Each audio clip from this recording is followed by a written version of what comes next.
mayor of the greatest city in the world, Gaithersburg, Maryland. All right.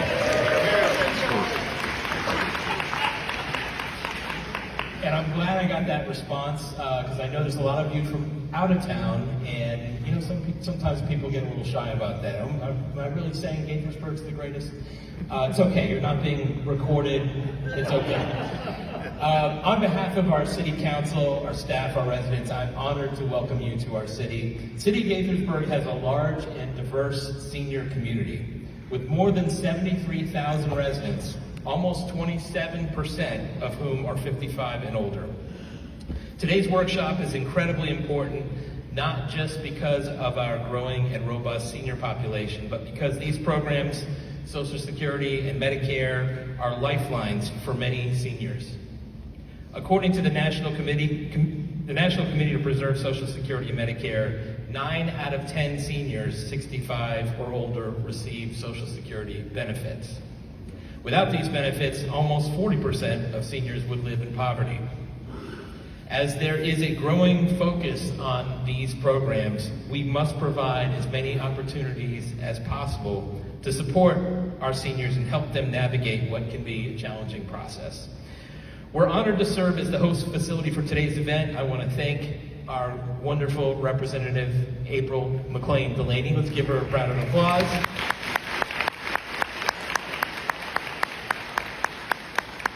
She's spearheading this event. I want to thank Representative John Larson. Let's give him a big round of applause.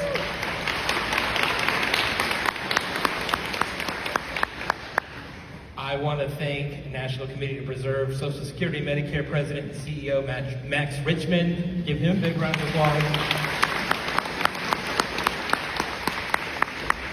And I'm actually not, these guys are going to be doing their own introductions here soon too, so I don't want to steal anybody's thunder. I just want to say that to all of you, your dedication and commitment to our seniors is it's important and it's much appreciated, and we as the city of Gaithersburg look forward to continuing to partner with our elected officials, organizations, and others to support the needs of our seniors so that they can thrive. I want to acknowledge James Bridgers, who is the head of our, stand up, James, the head of our county Department of Health and Human Services. And before I turn it over to our representative and to the panel, I want to just make a quick little plug since it's coming up on Saturday. We have an amazing, amazing book festival coming up Saturday, May 17th, this Saturday, right here at Boer Park. In fact, this room will be filled with book signings going on. We have about 140 featured authors, Pulitzer winners, Caldecott, all the big literary awards will be represented. It's free to attend, free to park, fun for all ages, and you can find out all the information at GaithersburgBookFestival.org. And with that, I'm going to turn it over to Representative Delaney and her fellow panelists and tell you all to enjoy. Thank you very much. So, thank you, Doug. And I have to say, an incredible, incredible public servant we have here. And, you know, this community is one of the most diverse by population in the entire country. And I thank you for about this book fair, festival, and so many things that you do here. And what a community. And I'm very blessed to represent you. So it's a privilege to join you all, and I met several of you before this, and I just want to say that it was really important for me to do this for seniors because of the head-spinning last 125 days. As you know, it's just every day it is a new challenge, and unlike anything I've ever seen in my 3 decades of living in the DMV. But I first have a couple thanks. My colleague and friend, a good friend to both my husband John and myself, is Congressman John Larson.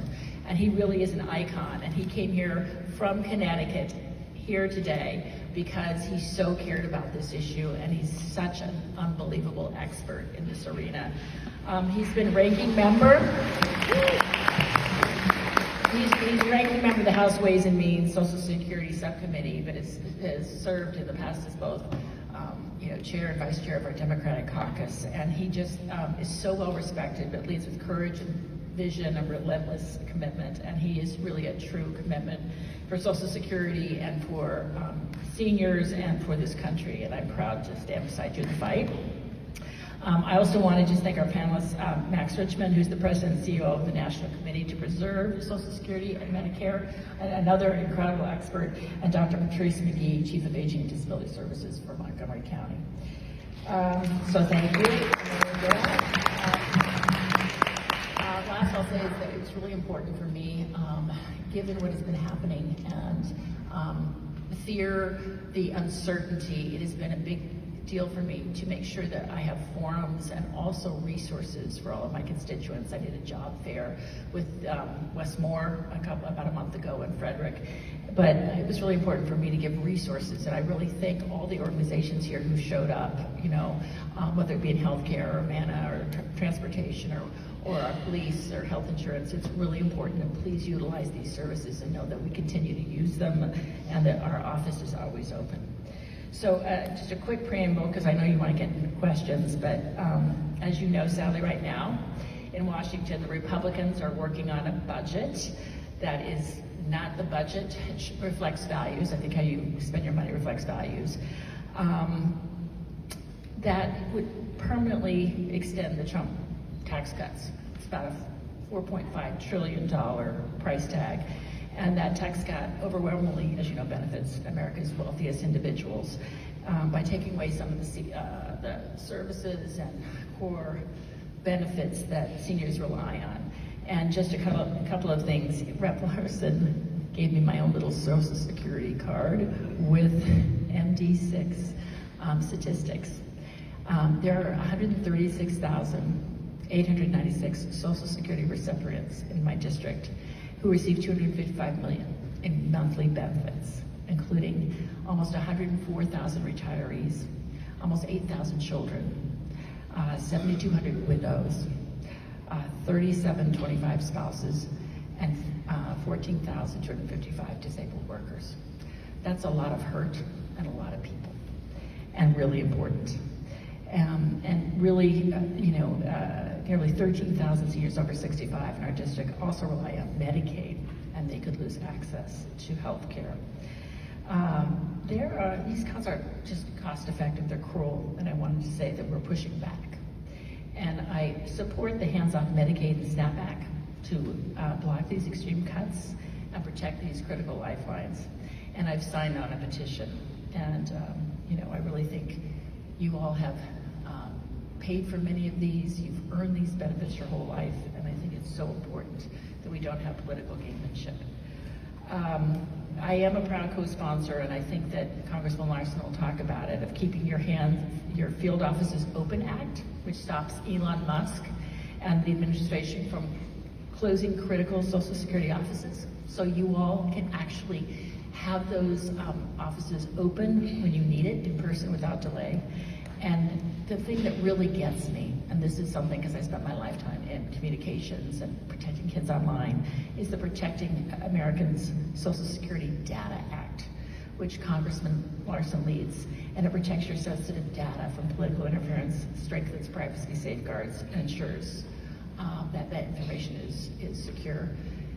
And I'm just going to lift up and say this last thing before I pass it off, is that a lot of this is not about efficiency and effectiveness. It's really about a dismantlement of some of our core government agencies. And I represent 35,000 government workers in the 6th District. The National Cancer Institute, NIH, NIST, Fort Detrick, our firefighters. And I sit there and just every day pound, my head against the wall, because it really undercuts the safety and health and well-being of each of you, but also undercuts our national security and our U.S. competitiveness. So I am fighting every day against these nonsensical cuts, not only for our agencies, but also for the core services that touch you every day. And it is just something that riles me to the core. But anyway, so this is the data. Taking your data is something I'm going to draw a red line on, whether it's your IRS data, your Social Security data, but it's not going into some centralized computer for Elon Musk to use. I promise that. So thank you very much. So I just had to make those points because I don't see all of you, but our office is always open. I'm now going to say that I'm going to hand it off to Congressman Larson because he really can talk to you about Social Security in so many ways. But as I said, he is a very senior, esteemed member in Congress, decades of experience. Means I'm old. Because he's not that old. But we share one thing. We both are recent. I have 4 daughters, 31 to 18, but we're both recent grandparents as well. Because we care about the future. Our kids and our grandkids are going to inherit. So with that, I give it to Congressman Larson. Thank you, April. You don't mind if I stand here? I can't sit long. I'm in one place, etc. It's great to be here today, and what an incredible individual you have sent to the United States Congress. No offense to John, but when she says, I'm an original co-sponsor, you say, well, what is that? That means you are part of writing the bill, and you are part of making sure that this happens. And she mentioned briefly, and I'll talk about it a little bit, but things that should be intuitively obvious to everyone. The closing of our regional offices and going after the data. We have 2 separate bills that will prevent that. But the most important thing is to understand what they're after. So, let's start with this. Have you ever had a president of the United States who is a master of distraction? I don't know, are we invading Iceland today, or are we renaming something else? Block that out of your mind. They do have very specific goals. And their most specific goals, as April outlined, is not only to take the 2017 Tax Act and make it permanent, but expand it. So, he charged Elon Musk with coming up with, do you remember how much money he asked him to come up with? $2 trillion. $2 trillion. Right? $2 trillion in cuts. And then, of course, as you all know, 70% of the budget, the entire federal budget, 3 agencies, Social Security, Medicare, Medicaid, and Defense. 3 vital, important agencies to the country. Only one of them, though, has a trust fund. Social Security. Oh, and how much money do you think is in that trust fund? Your money. Oh, $2.7 trillion.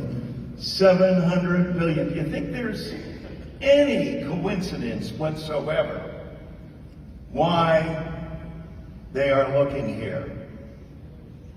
So, it's been our job from the outset to make sure that we stop this attempt by educating the American people so that they not only speak, but they yell and scream. And all of you, well, first of all, I usually do this everywhere I go. How many of you are making over $400,000? Could you raise your hand? You know what? Oh, you're making more than $400,000. See, now you're the second person that I've come across. The other one was in my hometown of East Hartford. And a guy raised his hand, and I knew him. I said, you're making over $400,000? He said, no, but it felt good to raise my hand. So I don't know whether it felt good to raise your hand, or congratulations if you are, though. So thank you very much. Point is this. Social Security, they like to say it's an entitlement. It's not an entitlement. It's an earned benefit. With whose money? Yours. The only one that has a trust fund that has over $2.7 trillion.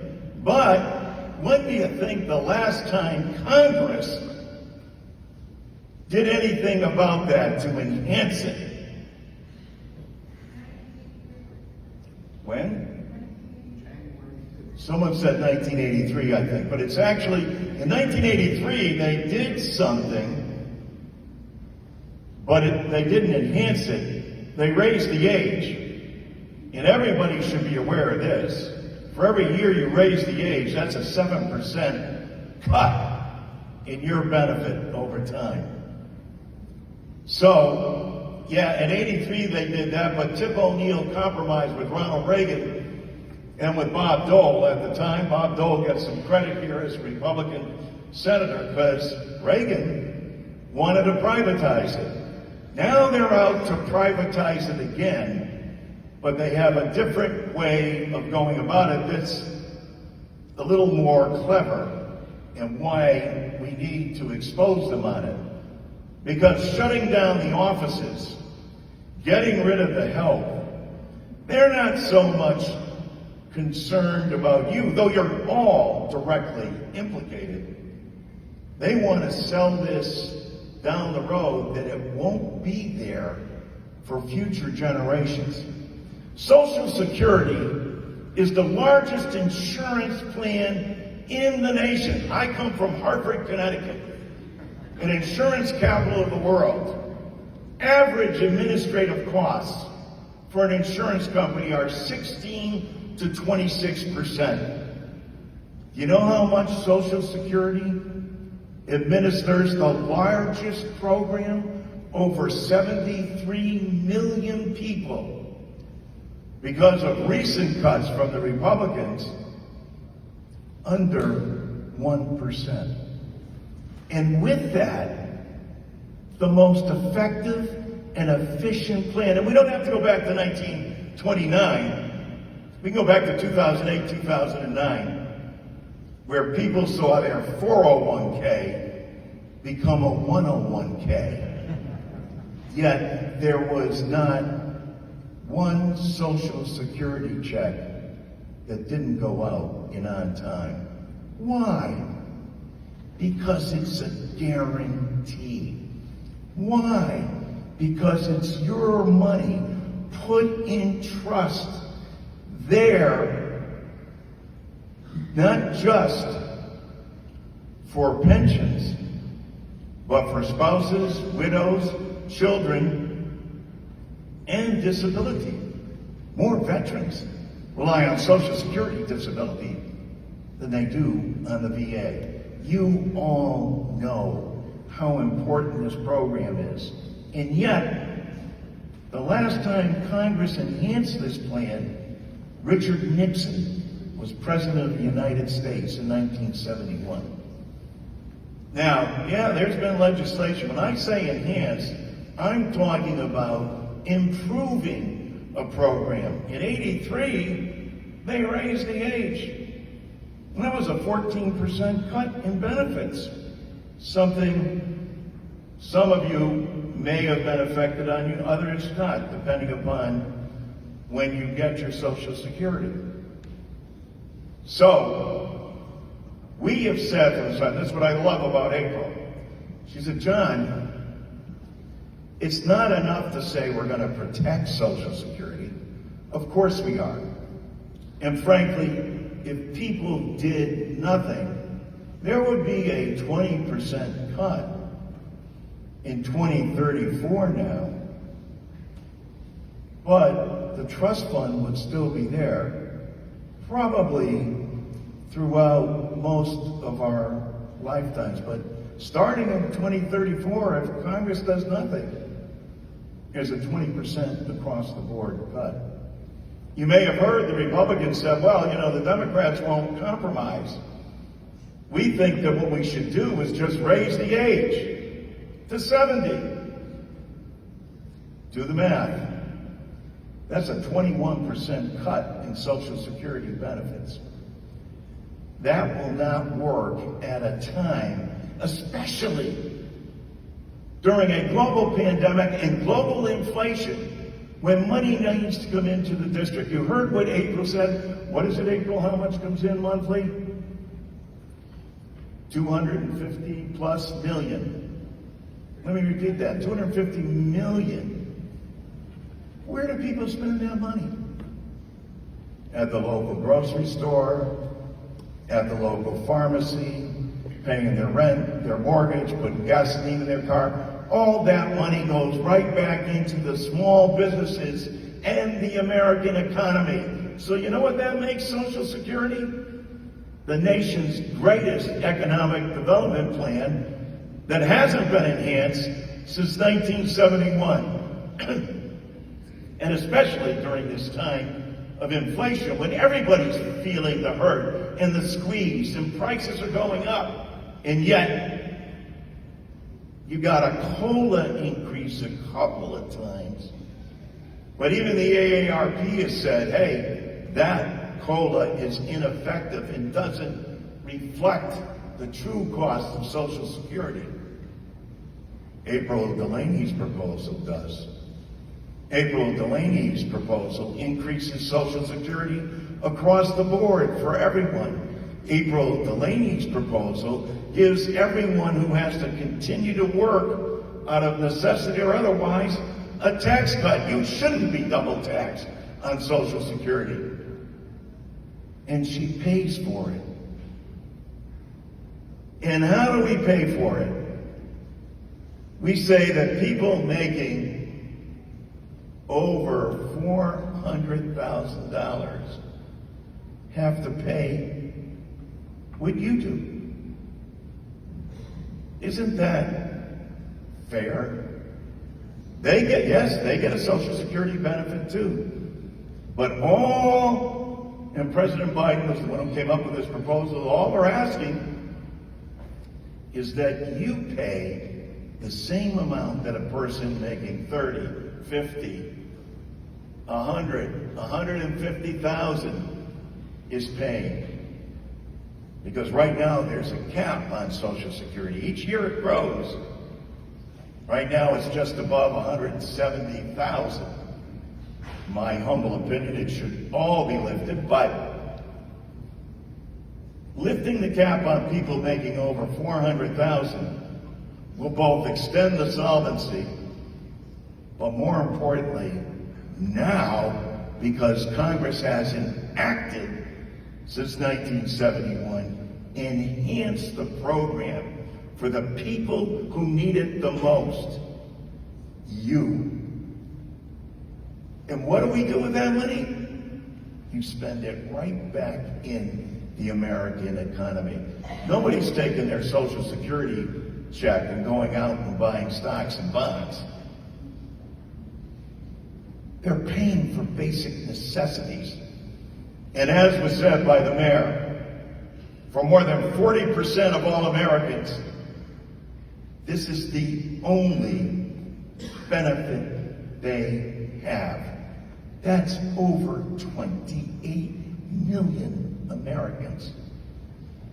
But why I love April, you know what she said, but John, what about those people, especially women? You ready for this? Over 5 million of our fellow Americans in the wealthiest nation in the world, with the most successful insurance plan in the world, get below poverty level checks. That means they get below $12,500. Said, can't we do something that will create a new floor for Social Security? That will make sure that nobody, especially women, many of you all experienced this. You were the caregivers. You were at home. You were raising children or taking care of people. And when you were in the workforce, you made less than your male counterparts. That changes because of efforts by April Delaney. So that the new floor for Social Security will be 125% of what the poverty level is. Why? So that nobody can ever work all their lives, pay into a system, and retire into poverty. Nobody gets wealthy. It's hard enough to make ends meet as it is. but at least the dignity that every American is entitled to, that you derive from having worked all your lives and paid into a system that you trusted, and one that Roosevelt knew would work and still does. All it needs is congressional action. The president can't do it. The Supreme Court isn't going to act on it. It takes Congress to stand up and vote these enhancements. It's okay to protect the program, that's great. But if you're not helping out the very people we're sworn to serve, you've missed the vision of Social Security. It's an insurance plan, it's not an entitlement. And it's the most successful one. But it hasn't been adjusted since 1971. That's our job. And you got someone that's going to make sure that it's going to be done. I'm so proud that she has joined us in this effort and is ready to do that. God bless her. Look forward to your questions. Okay, let's give it up to Congressman Larson. Wow. He is the visionary. Oh my God. All right. Okay, next, I'm going to introduce yourself and then we're going to get you back.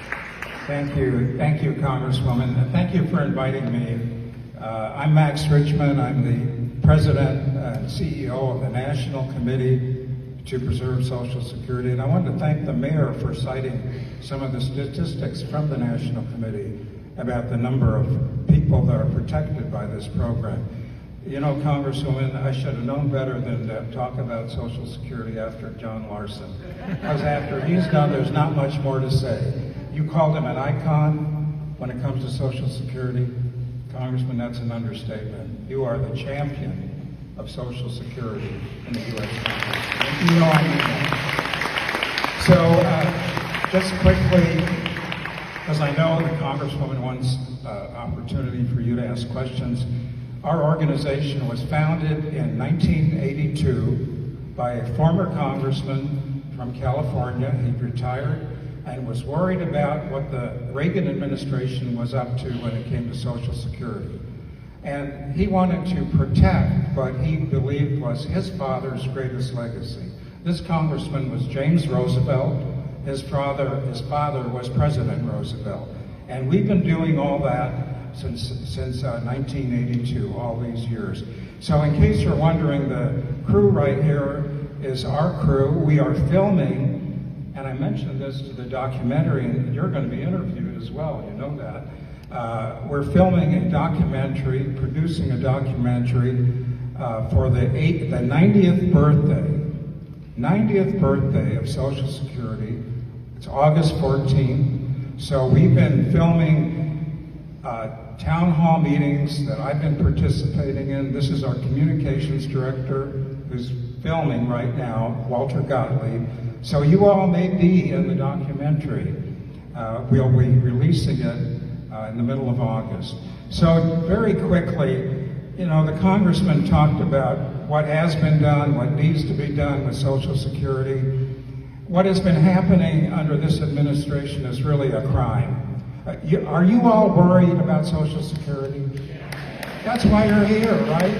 You've been hearing all these stories, reading the newspaper, watching television, listening to the radio. So much misinformation. I know you're probably more polite than I am. I call it lies. That the program is bankrupt. It's not bankrupt. The only way it could be bankrupt if we had 100% unemployment and no one was paying payroll tax. There is a long-term problem. Congressman Larson, your congresswoman, has the answer to that, which is adjusting the cap on wages subject to the payroll tax. And as Congressman Larson said, it's not an entitlement, it's an earned benefit. So many myths about Social Security. Like, members of Congress don't pay Social Security. That's not true. Members of Congress do pay. There are so many misunderstandings. And the reason I say what this administration has done is a crime, they have made this worse.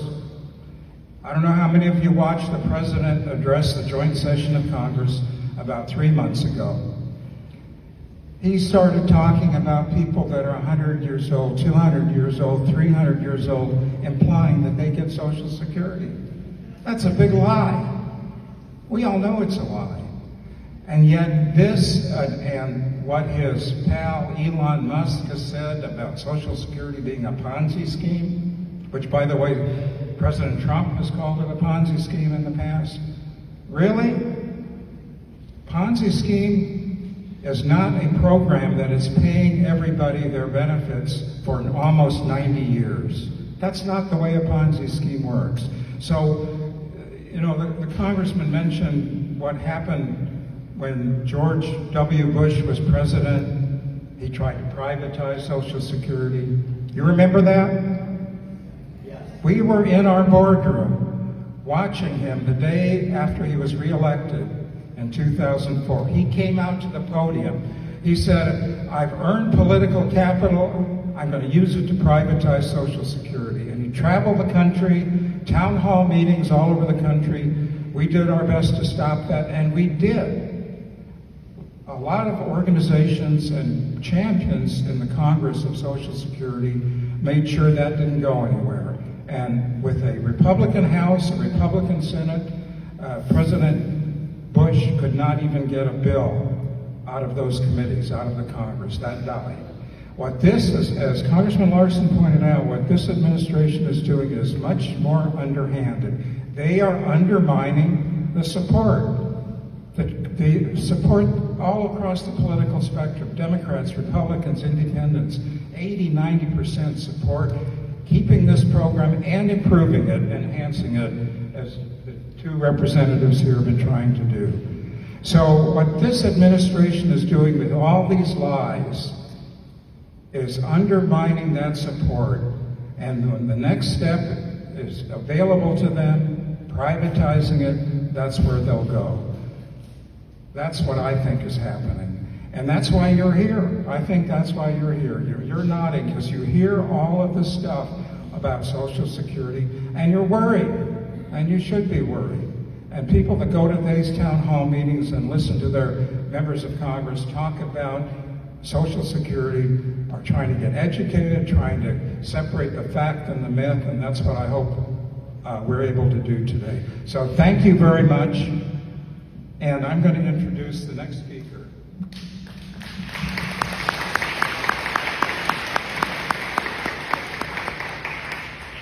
Good afternoon, everyone. Good afternoon. First of all, Congresswoman, thank you so much for hosting this very important event to come out and talk about senior issues. Just a little housekeeping. I just want to point out that I am not being diminished or set aside because I'm sitting in a lower seat. I am recovering from a recent surgery, so I wanted to be cautious. So I just wanted to point that out.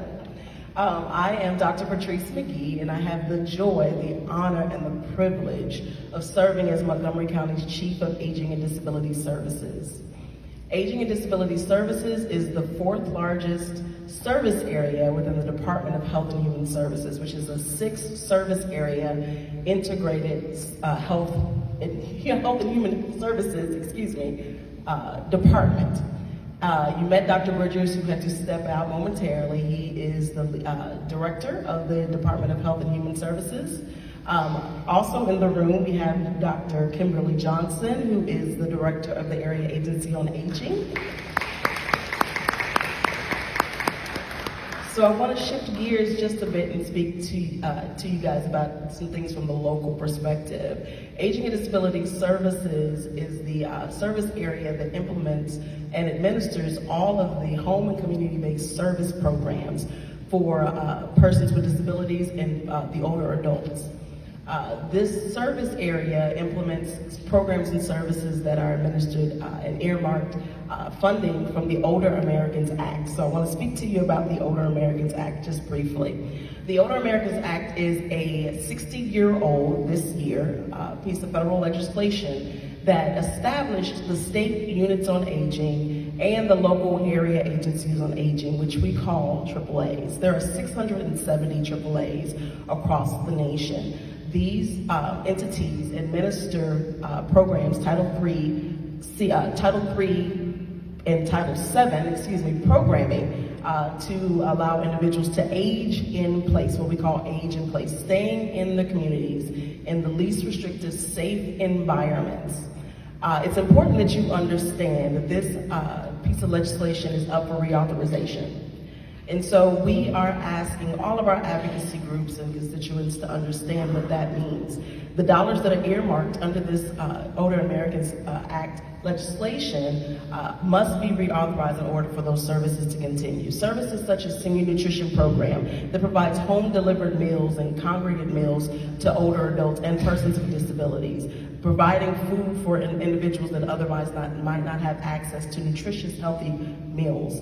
We also, under the Older Americans Act, have transportation services, the long-term care ombudsman program, which serves as advocates in long-term care facilities that advocate for the rights of residents, field their complaints, so on and so forth. So I do want to point out, in the interest of time and getting to your questions, that we do have a resource table to your left with all of the programs and services that are administered through the Area Agency on Aging. We also, within Aging and Disability Services, we operate the Adult Protective Services Unit. So individuals that may be at risk for financial exploitation, neglect, abuse, we do investigations. This is a mandated service. So we administer that service through Aging and Disability Services, as well as we operate many of the waivers, Medicaid waivers, to help persons in the intellectual and developmental disabilities community to stay in their communities and live in the least restrictive, safe environments. So just wanted to speak to you about some of those local programming opportunities, and again, resources to the left. I also want to highlight, in the room, we have the chair of our Commission on Aging, Linda Brogowski.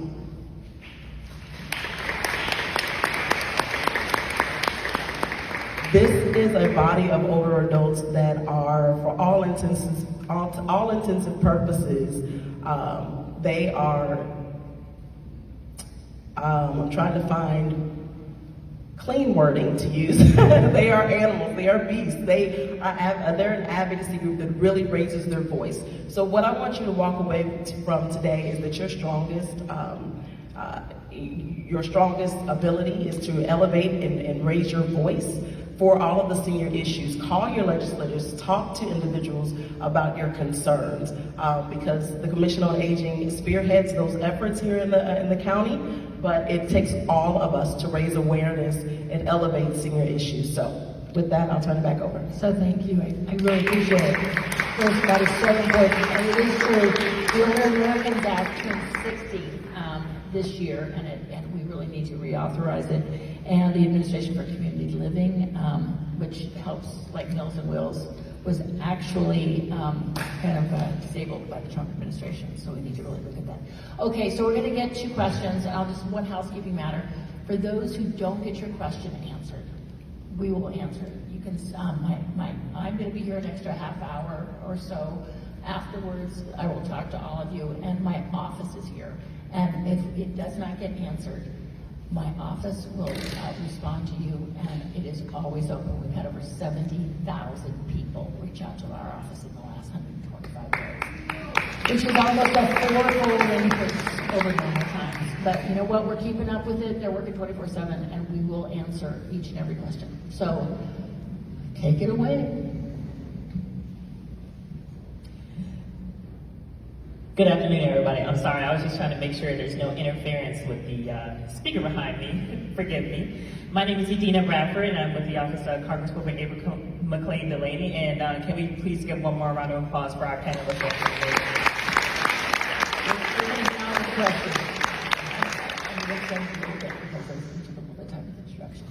Yes, ma'am. We will be getting on with the questions today. I would ask, just for the time that we have left, and for your advice, please, because they're answered short. Sorry to look at you, Ms. April McLean. But we will start with our first question. Are you worried about the administration privatizing Social Security? I'm so sorry. I definitely am very, very concerned about it, which is why you have to be so vocal, and we have to push back strongly about it. But I'm going to hand that over to Congressman Larson and anyone else to succinctly talk about that. Well, as you heard Max review, this is not the first time that Social Security has been tried to have been privatized. But what's clever about what they're doing here and why he had Elon Musk look at it this way is to start it crumbling from within. Therefore, the direct assault on closing regional offices, people not interested. You imagine you already operate Social Security, the most effective and efficient program ever designed in government. Has it ever missed a payment? No. But it's sitting there also with $2.7 trillion that Congress hasn't adjusted. But it is, and Trump's not dumb. They learned in watching the experience before of Ronald Reagan and of George Bush to try to privatize it. So what he and Elon Musk set out to do was to diminish Social Security and its effectiveness, because their true focus is not so much on baby boomers, but on the future. And what they want is everybody say, yeah, I can't get my phone call returned, I'm waiting in line. Imagine having to drive 45 miles. I'm like a lot of you. I need a human being to talk to. I want to have someone I can relate to that's answering the other end of the phone. And so they understand this and what they want to be able to say. And they'll be able to produce this. They're going to say, here's what you'll receive in future generations, and here's what the private sector could provide you. And it will be a big number. Except when you say, is it guaranteed? Then they go silent. They say, no, but if you look at the history of what we've been able to do in the private sector, it always bears out and statistics will show up. We're not talking about statistics. We're talking about human beings, fellow Americans, who depend on this, who rely on this, who need the guarantee. And also, if Congress would get off its, I can't say it, but ass, and get the job done and vote on this, nobody's going to get wealthy. But the very dignity that you were promised to live with in your retirement will be there. And you won't have to work until you're 72 and then receive 21% less in benefits. That's what we're fighting for. That's what we're proposing. And we're going to win, because the more that we educate the American people, the more that they understand, and especially for future generations. Yes, the program can be better. Yes, the program can be more effective. And yes, the program will be there and a guarantee now and in the future as well.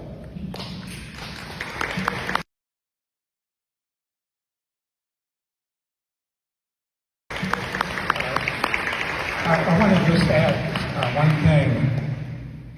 When the discussion turns to privatization, we should remember that Social Security is insurance. It's not just for seniors, for older people. It's insurance for families.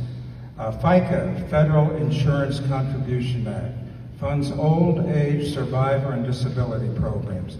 And the Congressman mentioned future generations and what needs to be done to make sure the program is there for them when they retire. It's for them. It's there for them right now. If you are, and I hope you'll convey this to people that you know that are younger, who are not here. If you are a 27-year-old worker right now with a spouse and 2 children, you have almost $2 million in value in life and disability insurance because of Social Security. A lot of younger people don't know that and only find out when something bad happens in the family. So a privatized system does not protect families, and that's a very important distinction. Great point. Thank you very much. I really appreciate it. Now on to question number 2. How real is the threat to cutting Medicaid Social Security? I feel like this might be hot air. Well, there's a lot of hot air in Washington, let me tell you that. But no, this is real. The attempt is real. But also, as I said earlier, Trump is a master of distraction. This isn't a distraction because of the money they're looking at and the money that they're after. Why are they even focused on this? Well, because he wants to make permanent what he believes is his legacy, which was the Tax Cut Act of 2017. Listen, nobody has a problem with tax cuts, except when you say, well, wait a minute, that tax cut, over 70% of it goes to the nation's wealthiest 1%? As if that wasn't bad enough, and now you're going to get the money in cuts from the very programs that sustain the American people, who've made this country what it is, who've invested all their lives in this program. Everyone knows that that's wrong, and that's why it's not going to happen, and that's why we're going to stop it. The one thing I will say about Medicaid is that Energy and Commerce Committee has been instructed to cut $880 billion, and that is a lot of it has to come from Medicaid. 1 in 9 families in this district rely on Medicaid, and so it's a very big number. And also nationwide, 12 million people on Medicare depend also on Medicaid, particularly for long-term care in terms of issues with nursing homes and community-based and in-home-based care. So there is an intertwining of both Medicare and Medicaid, and also many also depend on SNAP, which 1 in 7 families in our district rely on SNAP, and half of them are children. And you hear a lot about that we have to work, but many of them are retirees, and children can't work. They're supposed to go to school, right? So there's just a lot of intertwining of all of these programs that I think that we have to shine a bright light on. And I think that many of our Republican colleagues are starting to squirm. And the more noisy you are, and the more you can call your friends, and we only need 3. Do we need 3 or 4 Republicans to cross the line? We need 4 Republicans to have some courage to say no more. Anything? Okay, next.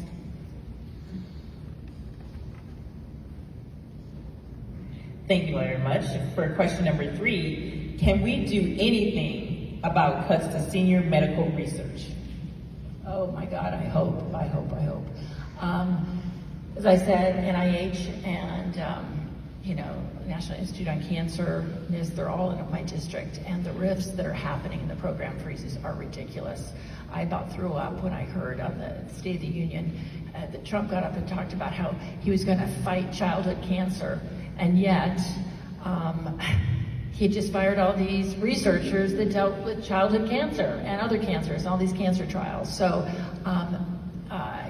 similarly with respect to any of the Alzheimer's, and I know Alzheimer's Association is over here, but many of the research dealing with our seniors, we have to shine a light on it. I think there's the one silver lining, and Jamie Raskin talks to it a lot, is that we are fighting back in the courts, and the courts are holding, and they are putting, I think, it's like 60% of these, we already have, temporary restraining orders, or they are turning over a lot of these unlawful executive orders and incredible freezes. I mean, they are penny foolish, pound foolish, nonsensical, stupid. And I ran on common sense, common ground, and I'm finding none of it.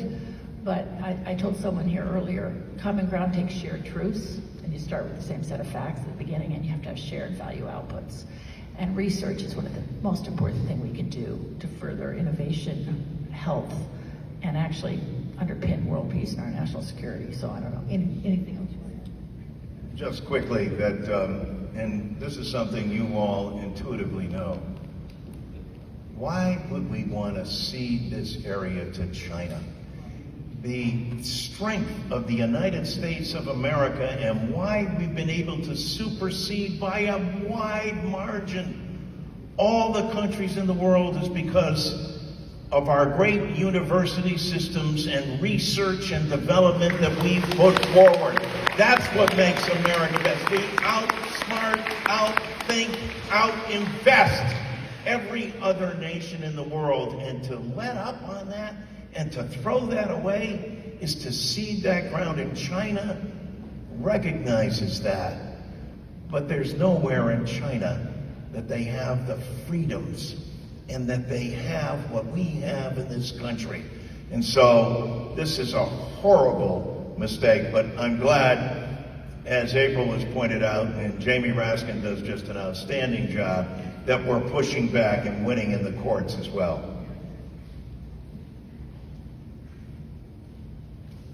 Thank you very much. We're going to segue a little bit. Is there any housing opportunities for seniors locally that are cheap? And I would hate to move.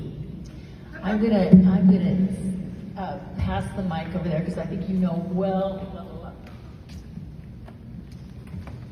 Great question. So housing is a challenge. Affordable housing is a challenge. There are many efforts underway in the county to identify and grow affordable housing opportunities. We work really closely, the Department of Health and Human Services works really closely with the Department of Housing and Community Affairs. We serve on a work group to really drill down and identify ways to improve affordable housing opportunities for older adults here in the county. Through Aging and Disability Services, we do offer some subsidy programs to assist with housing options here in the county.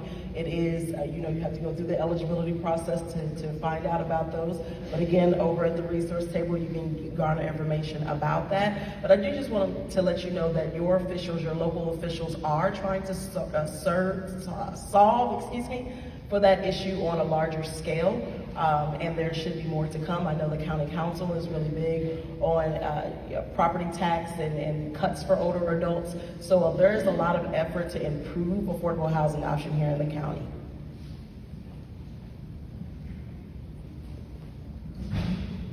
And I have to commend Montgomery County.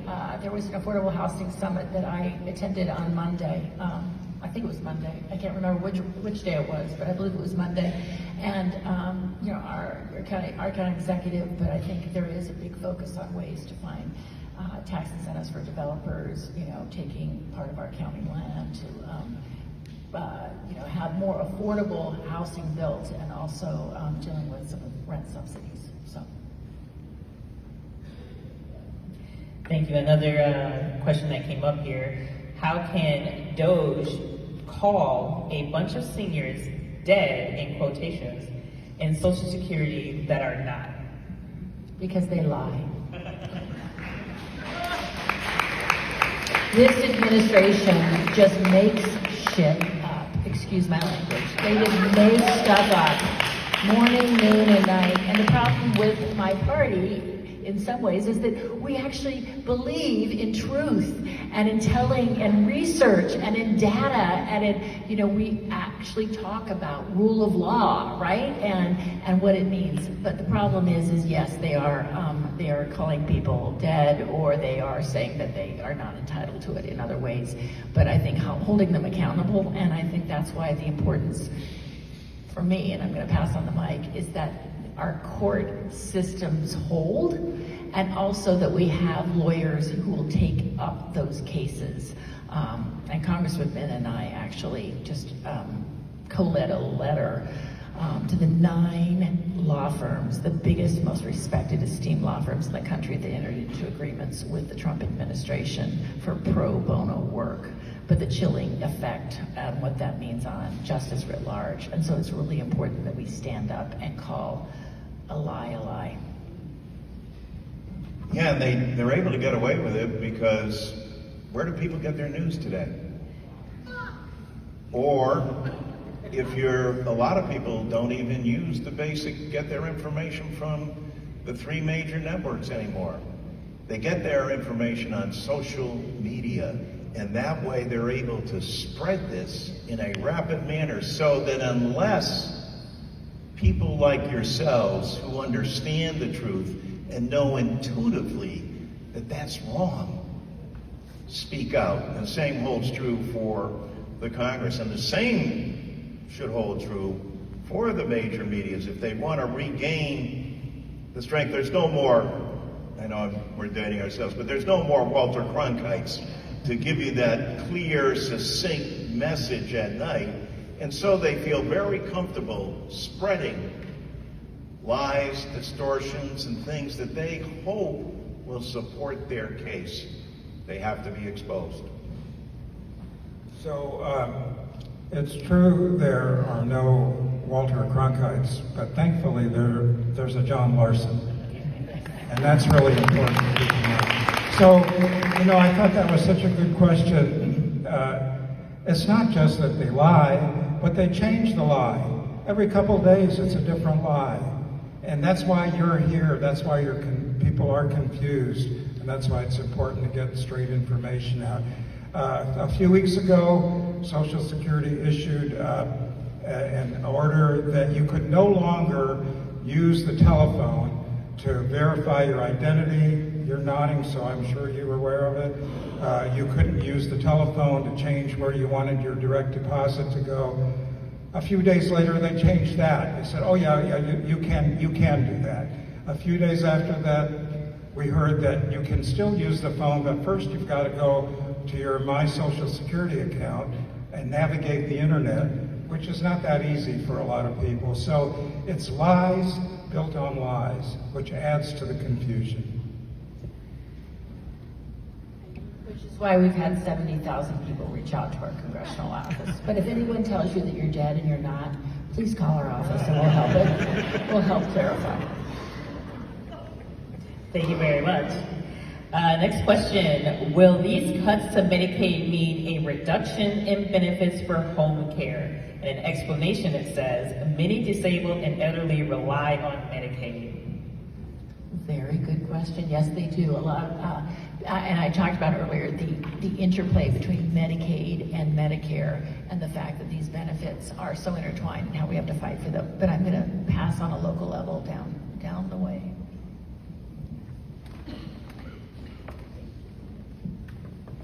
So from a local perspective, any potential cuts to Medicaid could impact services.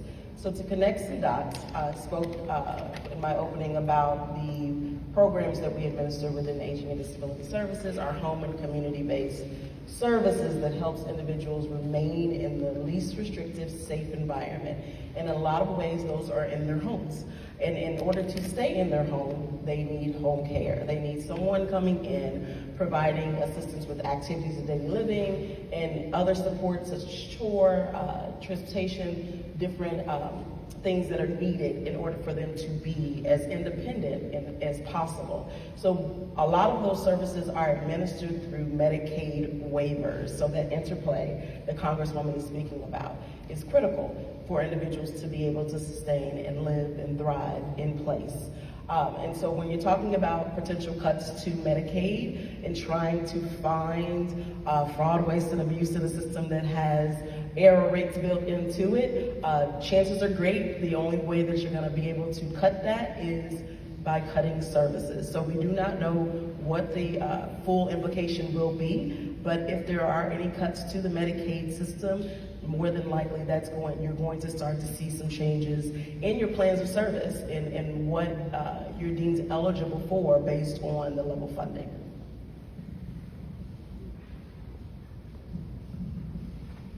And the ironic part is, as Congressman Larson said, is there is very little fraud, waste, and abuse in these programs. And in fact, very, very ironically, the person I took as my guest at the State of the Union was a person who was in charge of finding fraud, waste, and abuse at the Medicaid and Medicare services, and he was one of the first ones fired. So it got reinstated, but he was on probation because he had been promoted. So there you go, very nonsensical. Thank you very much. We have time for 2 more questions and on to the next one. Will the low energy home assistance program be cut by Congress? And if not, how do I sign up? Do you know? I'm gonna hand that one off to Congressman Larson. Well, thanks, April. It's a great question, and we won't know going through this budget process. It is on the list. It is one of the, when you're trying to find $2 trillion, and you're trying to find that $2 trillion so you can make the tax cut, and never forget this is what this is all about. It's about making permanent the tax cut plan of 2017, where 70% of the wealth, 70% of the tax cut went to the nation's top 1%. And to find that money, you have to go and cut basic programs that people rely on and need and are essential for the government. You know, Medicare, Medicaid, Social Security, that's the safety net of capitalism and entrepreneurialism. I am an avowed capitalist and entrepreneur.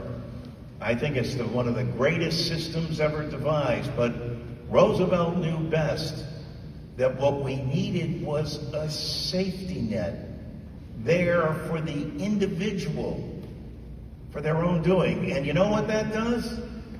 That allows people to take risk. That allows people to invest and come up with a new idea.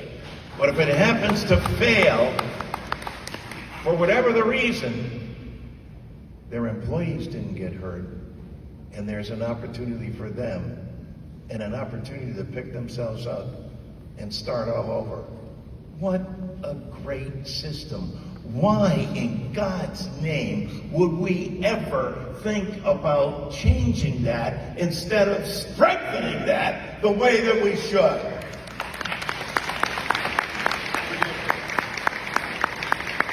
Totally agree, and if anyone else wants, I can only say that in many of these programs, like SNAP, for every $1 you put in, you get $1.50 back. But in farmers, grocers, and truckers, same as you said with Social Security. In many ways, it's an investment as well, and it makes sense just in terms of fraud, waste, and abuse. So Dr. McGee's going to explain how you sign up, but the budget that was released last night by the House Republicans, you're going to vote on it soon. No, I'm not going to vote for it. You're not going to vote for it. You're going to vote on the legislation. I know that. But it includes funding for the Older Americans Act, which is light heat. That's what the low-income heating and energy assistance program is part of. It's flat line, which means it's cut because energy costs more, like everything in the Older Americans Act. Meals, fuel costs more. So a flat budget for the rest of this year is a cut. And I think Dr. McGee can explain how you sign up for that diminished amount of money. So you are in the right place at the right time. The resource tables that are in the room, I mentioned that Health and Human Services is an integrated healthcare system. One of the offices under HHS is the Office of Eligibility and Support Services. That's a mouthful. OESS, over in the corner, they are waving. You can go see those young ladies over in the corner, and they can help you identify your eligibility. And also, our Aging and Disability Resource Unit staff, wave, ladies, please. Excellent. They can also assist you. Our ADR Youth Services, a Maryland Access Point, which is the point of entry for all older adults and persons with disability services here in the county. So those are the two ways that you can sign up. So if there's a line over there, come over here.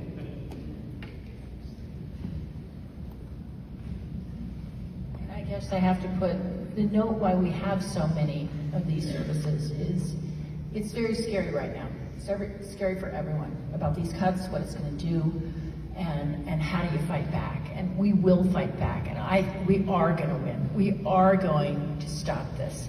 But in the interim, as we're doing it, I think the most important thing we can do is to act nimbly across our, our private sector, our nonprofit sector, and working with elected officials. And the one thing we have is we have Wes Moore as our governor.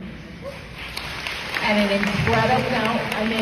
incredible group of electeds and non-electeds. And the one thing that Maryland is, I am so blessed to be on Team Maryland. We have an incredible delegation in our 2 senators and in our House members. And except one, I will regret. Yes, Andy Harris. We all need to email Andy Harris. Thank you very much. And I would do that if I were you, and reach out to his office. But I will say that our delegation is being very, very concerted in the way in which we meet very frequently, and we're trying to figure out how across the state we can combine as nimbly and as flexibly as possible and cross-leverage those assets at such a critical time. So I just had to lift that up because we're very blessed to be in Maryland. We are predominantly more of a Democratic-based place, and we're able to really have the back as much as we can against this tsunami that is about to unfold.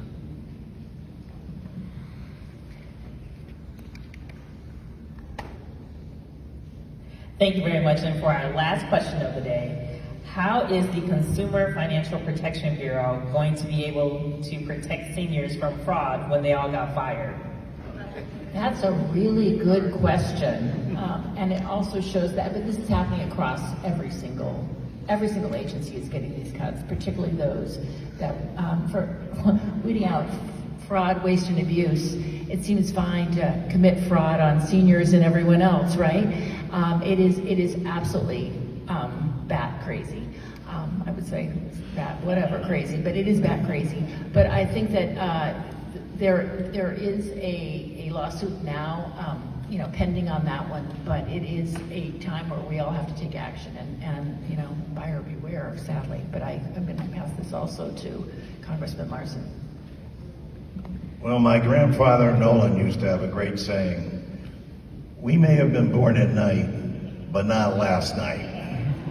And I think Americans see through this and understand what we have to and must do. God bless you, but as has been said by Max, you're out here for a reason, because you get it and you understand and you know how to push back. That's how you were raised.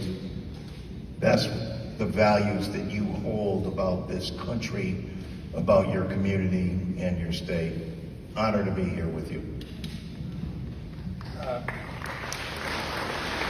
So I think we're going to conclude here. I just wanted to say, Congresswoman, we have a political action committee, and we endorsed then candidate Delaney. And watching you today, listening to how you're communicating with your constituents, we did the right thing in endorsing you. Thank you.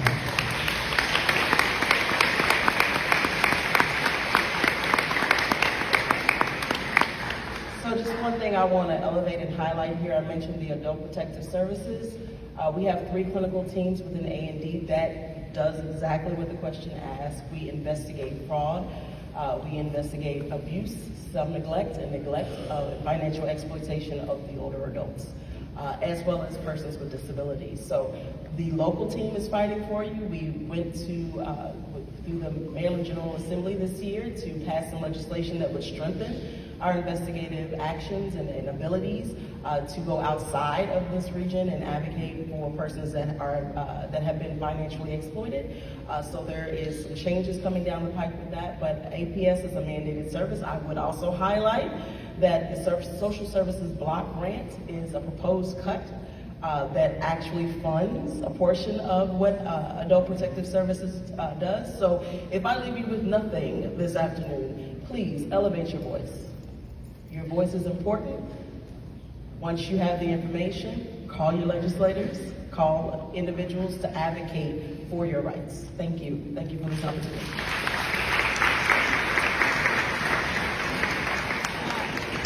I'm just going to say again, thank you to all of our panelists, and I will be staying here afterwards with my staff and happy to chat with you all. But I will say also, sadly, the Federal Trade Commission, the FTC, which is also charged with weeding out fraud and fraudulent consumer practices, our president is trying to take away all of the independent agencies and weed out the Democratic nominees within those and make them ineffectual and shut them down. All of these agencies, all of this is lawless. Let's just call it out. These executive orders, these freezes of what we do in Congress. Article 1, what does Article 1 say? That Congress has the power of the purse, that Congress gets to send tariffs, that Congress gets to appropriate and authorize. And we are able to do that because we were the ones that have, the will of the people. The executive branch, can't impeach us, but we sure as heck can impeach him, right? And so it is really important. And I mean to say this, there's going to be a time soon, and I just said to Congressman Larson before this, when is the time when it's enough is enough, okay? When is the time? When will our colleagues wake up and smell the coffee around this room?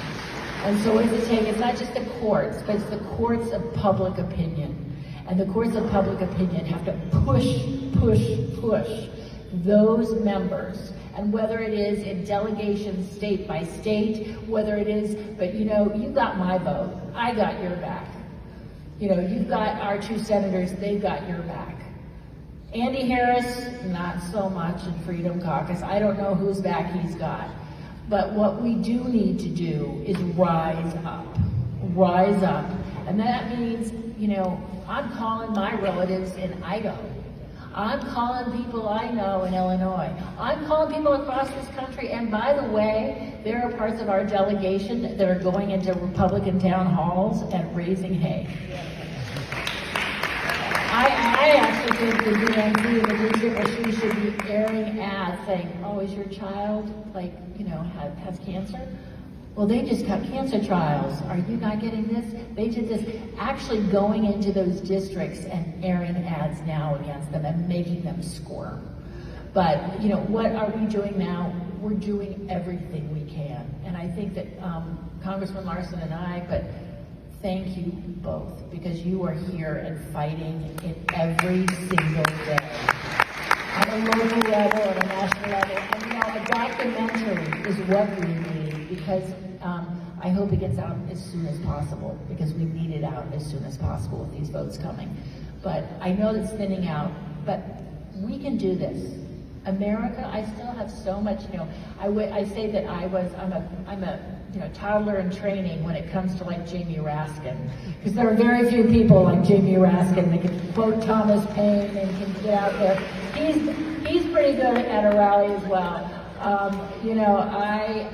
But I can say is we're out there together fighting every day, and I carry it on my heart. I carry it on my heart every night because I read all of the things that are happening.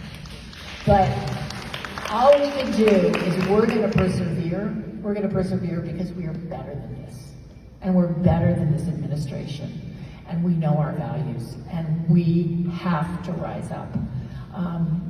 Last thing I was saying, I said, what do you want me to do, storm Mar-a-Lago? They're like, yes, go storm Mar-a-Lago. I was like, no, I don't think I can do that and get arrested, thank you very much. And they would probably arrest you now.